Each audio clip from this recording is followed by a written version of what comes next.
So what does my 2026 hunting setup look like for this year? Stay tuned to find out.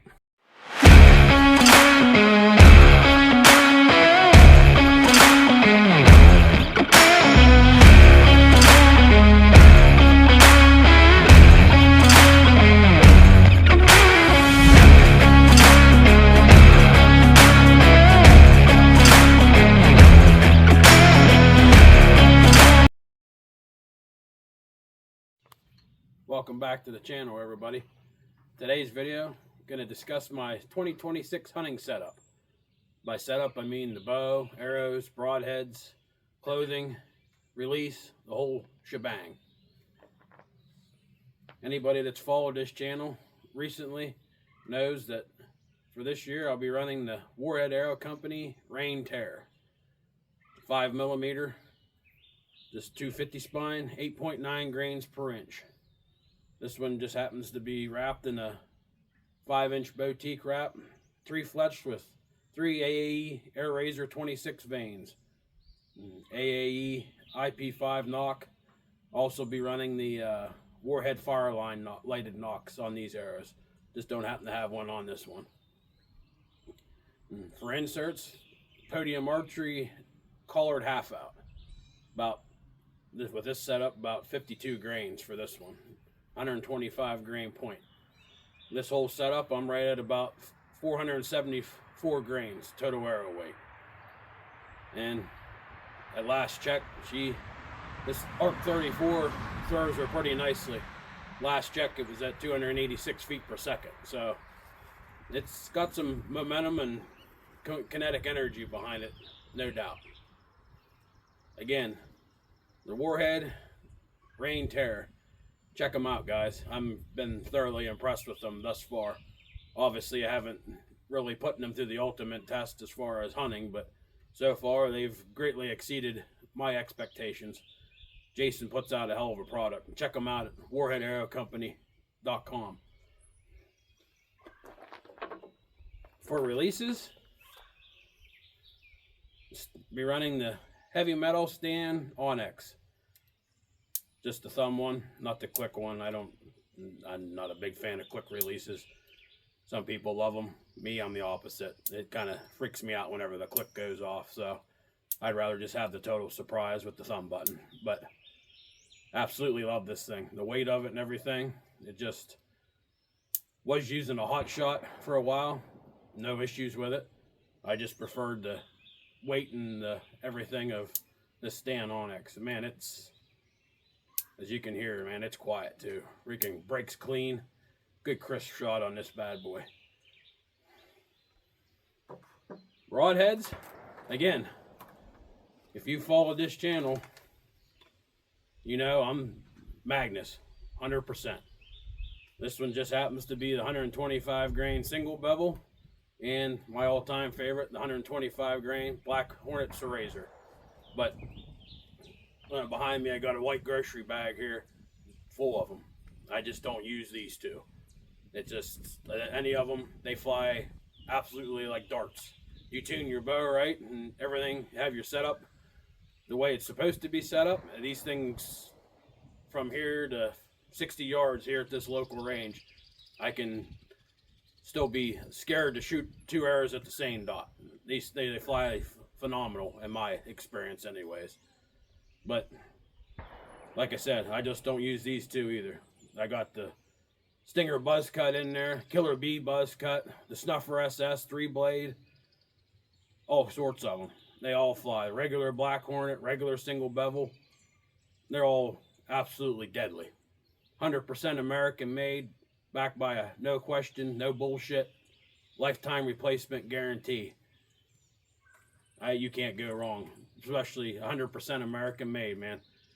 I'm using nothing but American labor and American materials. That's phenomenal nowadays and very hard to find, at least in my opinion. So I appreciate that a lot. No question asked, lifetime warranty, like I said earlier. You do anything to this besides lose it, obviously. You take a picture of it. They have a new form on their website. Get on there, post a picture on there, tell them what your name, address, email, all that happy shit. and the weight and model of your broadhead, they'll have you a brand new one in the mail within a week. Hell of a good company to do business with, in my opinion. There's not very many out there that offer the whole lifetime replacement guarantee. If they do, it's not at the price point Magnus is. You're talking at least $100 for 3. Yeah, you don't get anywhere near them with these bad boys. Check them out, magnusbroadheads.com.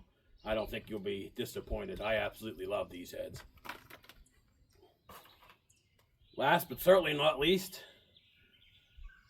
the actual bow itself. Again, already did a review on just the bow, the Mathews Arc 34. This thing has seriously impressed me a lot. It's the first time I ever shot it, I knew it was going to come home with me. This new Kodiak brown color, Mathews completely knocked that out of the park for this year. Got the arc limb legs on here. I don't personally shoot with them on. I mainly bought them for hunting out of a ground blind. I do let them on then, and it shoots fine with them on. I just don't let them on. A lot of guys let them on when they're here at the range and that. I just take them off. It does add a little bit of more weight. It kind of does. I wouldn't say it throws it out of balance, but it does make it feel different. But I mainly just bought them to not have to worry about what to do with my bow while I'm in a ground blind. And they do come in handy. Keeps your bow out of the dirt, keeps your cam out of the dirt. It is a nice accessory, by far. Let's start with the stabilizers and we'll work our way up. AE Mountain Series. 10 on the front, 8 on the back. Got 2 ounces of weight on the front, 6 on the back. For me anyways, the balance is absolutely perfect. I full draw. I know I've heard a couple of videos here lately that's saying that's not how you balance it. And I'm not going to argue that. Maybe it is, maybe it isn't. I can tell you she holds rock steady though. When I'm at full draw here, even on a slightly windy day and that, I don't get played around with. It holds dead on. Thoroughly impressed with them. They're nice, slim design, not bulky or anything. AE puts out a hell of a good product. These stabilizers are no different. Work our way up here. One of my only, well, 2 actually, but 2 complaints about Mathews. One would be their grip. I understand a lot of people like it, and UltraView and them put in a lot of time and money coming out with the new, I think it's still called the Engage grip, but you have the new Contour, and I don't know what the other ones are, different angles. Me personally, I just don't like it. They still want to insist on putting a rounded edges on it, and it just, in my experience, when you're at full draw and rounded edges, that induces torque. I just don't like that. I don't like the feel of them. I opt for, as you can see, side plates. These are made by Black Claw Grips. He does have a website now. Check them out. I love them. My last handful of bows, even my Hoyts and that I've had in previous years, I've put them on. And it does take some time to get them. They're all handmade. He makes them all individually for every order. It's not something he just keeps in stock or anything. Everyone that's ordered, he hand makes and everything. So it did. I think these ones took about a month to get, but well worth it. You take a look at the color there. They just absolutely pop. Man, it just, to me anyways, hard to beat the feel of them. Work our way up here to the arrow rest. The QAD MX2. Had other arrow rests in the past. I ran a Hamsky on a couple bows, no complaints. For me though, I love these QADs. They're nice and compact, they're slim, weigh practically nothing, and they're fully functional. Never an issue with them personally. I know you see posts here or there, guys having issues with them, but I will say the guys that have had issues with them, they also, and that's good on them, they also put in there about how well QAD took care of them. It's one of those companies that if you have any kind of an issue with it, they'll just replace it. No questions asked for the most part. They don't, pardon my language, but fuck around with it. And I appreciate that. That's how a company should be when you spend money on their product. You should have the confidence that they're going to back you and help you with anything that might happen with their product. I appreciate that greatly. Good on you, QAD. I love your stuff. We move on up to the site here. This is the new HHA Nitrix with the XV3 scope housing. Got 3 vertical pins here, all fully adjustable. In the past, I think last year's bow, I ran the OG Ultra View slider. No problems. Loved that sight. Worked great. I am a single pin guy. I don't like the 3 coming in. I don't like them coming from the side. 3, I don't know how. Just my opinion anyway. I hope maybe I'll offend people by saying this, but I don't know how the hell some of you shoot 5 or 7 pins coming in from the side. It totally, for me, it just too much. It clutters up your sight picture way too much. I've always liked that single up pin. Well, one I've never ran into it personally, but the more, you know, the old head gets working and everything. Well, you have it set at 20, you have a buck come in at 30. Well, you got to worry about reaching up there and dialing it down to 30. That's why whenever I seen HHA came out with these 3 fully adjustable pins, I'm not gonna lie, I knew I had to have one, because that kind of eliminates that whole problem now. These 3 pins, they're all 10,000ths in this one size. I got green, red, green, and they're set it right at 20, 30, 40. No issues. Any setup I currently have might change. I don't know. I want to try some new setups, maybe get a few other stands out. Excuse me. But any stand I currently have or blind setup or anything like that, my max shot's 42 yards. So pretty much without having to dial this, I'm completely covered. That's a nice peace of mind. Like I said, as soon as I seen the video on these when they dropped and the technology they had, I knew I had to have it. And well, here it is. And I have 0 complaints about it. The setup was easy. Again, anybody that's watched this channel, I don't really take what I guess people would call long shots. I'm here in South Central PA. You can see behind me a little bit, and that these woods are thick. I don't hunt anywhere where it's open. I'm not a Western hunter. My max shot I even practice here at the range thus far has been 70 yards. But what I'm getting at is to sight this thing in was simple. Have your setup tape on there, shoot it at 20, dial it down. I just happened to land on 51 for my 60 mark. And I chose tape number 51, did everything like they were supposed to, and it's been dead on. And sighted in my other 2 pens for 30, 40, adjusted them, 0 issues. So far, I'll be honest with you, I'm really super pleased with this sight. And again, heard nothing but great things about HHA. Back their product, again, another 100% American-made item. What more do you want? They're phenomenal. I've heard the same about their customer service, just like Magnus, QAD. I've heard nothing but the same for HHA, anyone that's ever had an issue. All right, now for strings. Again, anyone that's followed this channel for any amount of time.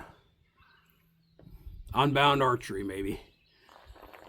Nick started making strings here. I don't know. I don't want to seem like an idiot, not know my facts, but I want to say probably maybe 5 years ago. And I was one of the very first people that got a couple sets from him, and I've been nothing but super pleased with it. Hell of a nice guy. Another guy backs his product 100%. Me personally, I don't have my own bow press. I wish I did. My current situation, our living arrangements and that, I don't have the room for a bow press. But you're talking about a guy, I went to have this set up, that the strings just put on it and everything, so I could get shooting it, tuning it and everything. And there was a little bit of a boo-boo. He still doesn't know what happened, but whenever he went to put it in the draw board, it threw the string off. Well, it totally fried the yokes. It fried one of the cables, it fried the string. Contacted Nick, told him what went on. And he had me another set in the mail the very next day. I've known him a lot longer than just from Unbound Archery. I'll tell you, Nick's a hell of a nice guy, hell of a good guy. Again, backs his product. he's the type of person I like to do business with, and I'm proud to have his product on my bow. He stands behind his stuff 100%. Real knowledgeable guy. Best yet, he's a bow hunter. That's another thing I think some of these, kind of gonna get the impression some of these other companies you look into, for the most part, some of the people that work for them or even own them, run them, don't even hunt. Well, that to me, that's kind of, I wouldn't say maybe sketchy, but it doesn't exactly make me want to do business with you a whole lot either. But that, again, that's just my opinion. But, well, that pretty much wraps her up. Well, I did forget to mention, for clothing, going to be wearing the old scent lock and blocker outdoors this year. Absolutely love them. This stuff here, anybody that's watching this video probably knows hunting, knows camo. Scent lock's a big name in the game, man. I absolutely been wearing them for years. I've had one of their bow hunter elite heavy suits the last couple years to wear after Christmas, and that, man, it's about the warmest thing I've ever wore. You don't get cold in that, even with a 20 degrees out and blowing 30-mile-an-hour winds. But again, that's the old scent lock. I think they call this their Ridge series. The old mossy oak tree stand. I love that. That's one thing, and it's not just scent lock. I'm going to go off the rail here a little bit. I love that they brought the old retro camos back. Bottomland, tree stand, original real tree. That's awesome. It all looks phenomenal too on these new clothing and everything. It's nice to see that they revive some of the old patterns that even me grew up wearing and seeing my dad wore whenever he hunted when I was younger and everything. It's nice to see that they brought it back because it is a nice pattern. So, well, that's pretty much going to wrap this video up. I appreciate you guys liking, watching, subscribing. If you haven't already, please consider hitting that subscribe button. I appreciate everyone that's a viewer and is a subscriber, because I'll be honest with you, here a while ago I was about ready to give this up because it's, I guess, my fault more than anything. But here this past winter, I didn't get out, didn't put out a lot of content and anything. I was stuck on 423 subscribers for, I don't know, it felt like months, but probably maybe 2 months or so. Now I'm up over 450. I greatly appreciate all you, and I appreciate you watching my videos and liking them, commenting. I always enjoy the comments, always reply back to everyone. I'm not one of those people. I'm not thinking I'm too good to reply back. I always make sure I do.